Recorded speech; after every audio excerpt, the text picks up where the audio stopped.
এই জায়গাটা একটা গুরুত্বপূর্ণ পজিশন।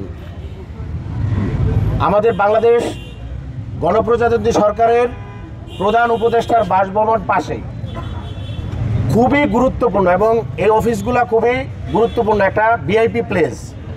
এই প্লেসের মধ্যে যদি এতগুলো লোক জড়ো হয়, এটা অত্যন্ত দুঃখজনক তাদের কাছে মনে হয়েছে। আমরাও বলবো যে আমরা খুব সহজে এই জায়গায় জড়ো হই নাই। আমাদের কিছু দাবি দাওয়া নিয়েই আমরা আসছি। তারা আমাদেরকে আশ্বস্ত করেছে যে ওনারাও আমাদেরকে সর্বাত্মক সহযোগিতা করবে। আমাদের যে দাবি ঊর্ধ্বতন কর্তৃপক্ষের কাছে এটা তারা প্লেস করবে, এই আশ্বাস আমাদেরকে দিয়েছে।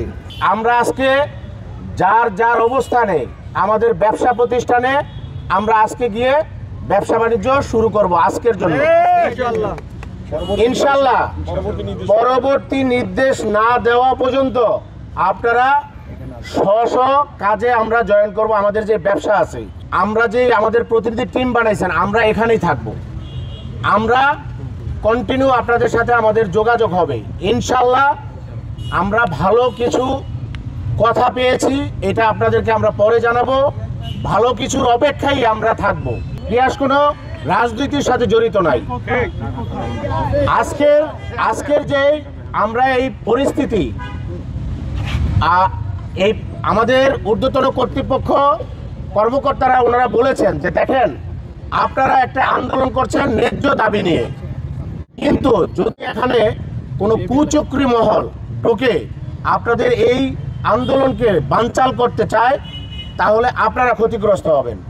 আমাদের পিয়াসকে এখানেই তারা আছে এবং সম্মানের সহিত তারা রাখছে, এটা আমাদেরকে আশ্বস্ত করেছে।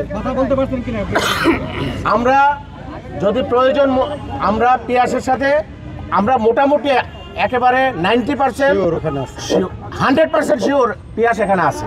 সত্যি বলি, আমাদের ভালো কিছু আসার জন্য আপনারা যে দাবিগুলো এখন তুলছেন, এই দাবিটা এখনই শেষ না। আমরা কার্যক্রমগুলো অবজার্ভ করছি, দেখছি।